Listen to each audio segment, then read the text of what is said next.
Hello everyone. So if you are a startup founder, you might heard of AWS, Google Cloud, Azure, etc., the cloud providers that try to attract startups.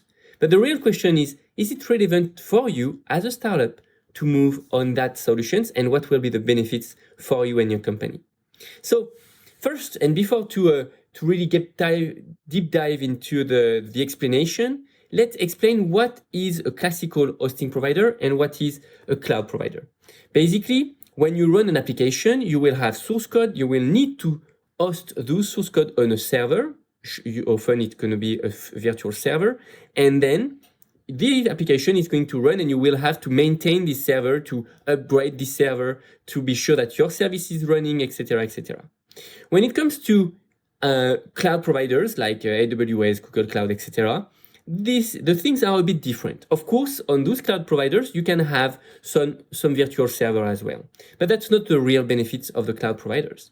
The real benefits is the fact that they provide managed services. And they provide managed services for anything, for hosting application, for database, for AI as a service, as example, and they have optimized services for almost anything. So what's the real benefits for you as a startup founder if you move on that type of architectures? The first things, it's going to simplify the developments.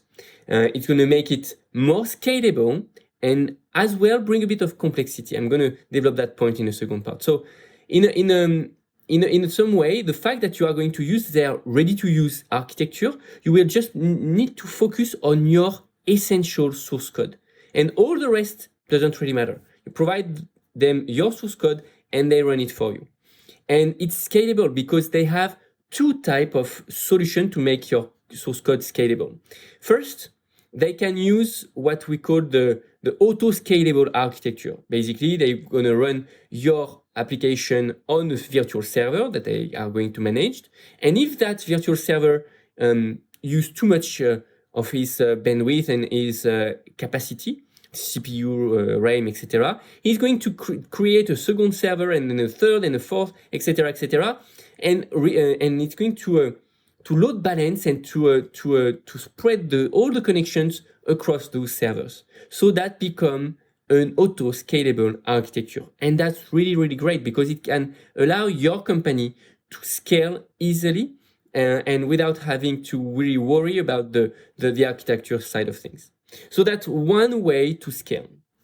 Still, on this type of architecture, your engineer will need to double check how the scalable things works, and if you will have to test maybe the scalable thing, because some services will use more, CPU, other with more memories, other more access to the hard drive, etc. So it depends on your application, how it works, what it's supposed to do.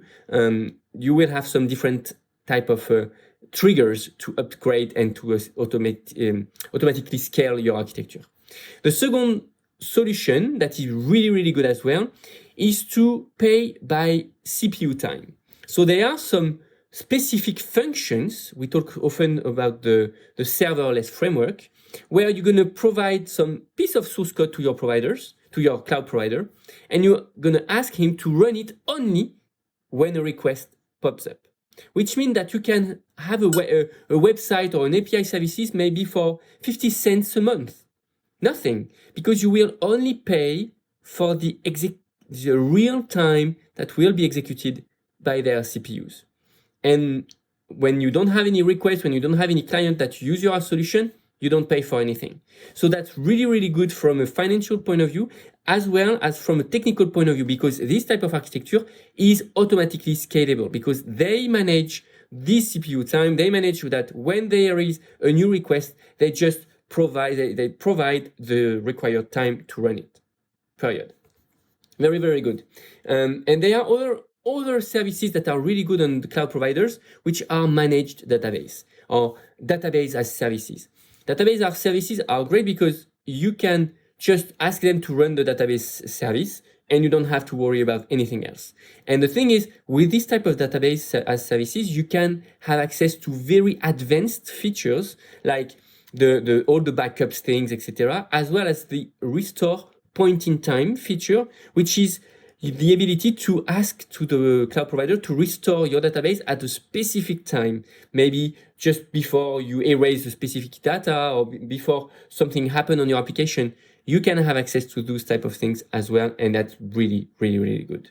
So if we take as example just Amazon Web Services, that is the one that I know the best. There are hundreds of features. I don't know exactly the end number. It should be like 150 services, and it's crazy because we can do anything.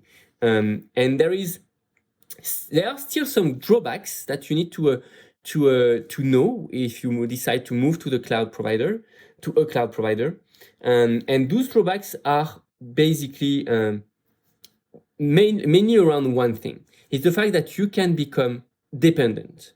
You can become dependent on that cloud provider, and if you use some of their technology that are specific to their solution, you are not going to be able to have this type of technology somewhere else. So be sure that when you get started as a startup, you only use technologies that are open source. You can use cloud providers, but stick on open source languages, open source technologies, open source database, to be sure that if someday you want to migrate to something new or another provider, or maybe to create your own infrastructure, you will be able to do so without having to redevelop part of your application. That's the main things. The other drawback is that for some industries, if you work in the B2B industries with some important client, etc., you might be forced to stay away from international cloud providers because they might want to keep access to their data, and they might be afraid that someday maybe a government or whatever might request the access to those type of database. Usually, and most of the time, those cloud providers are certified, which means that no one can access to your data. They are encrypted, and they can also handle the health market, etc. But still, I know that in the industry, in some markets, people are still a bit scared of cloud providers, and they prefer to have a perfect control of their own infrastructure. It all depends on your industry. It all depends on your market. We know that basically Netflix is based on Amazon Web Services. There are tons and tons of large companies that based all their infrastructure on cloud providers, just because it's safer, it's easier to maintain, and it's really, really easy to scale. So I hope it helps, and that you will consider definitely moving to the cloud providers and building a solution. Oh, one more thing. There is one thing that you need to avoid.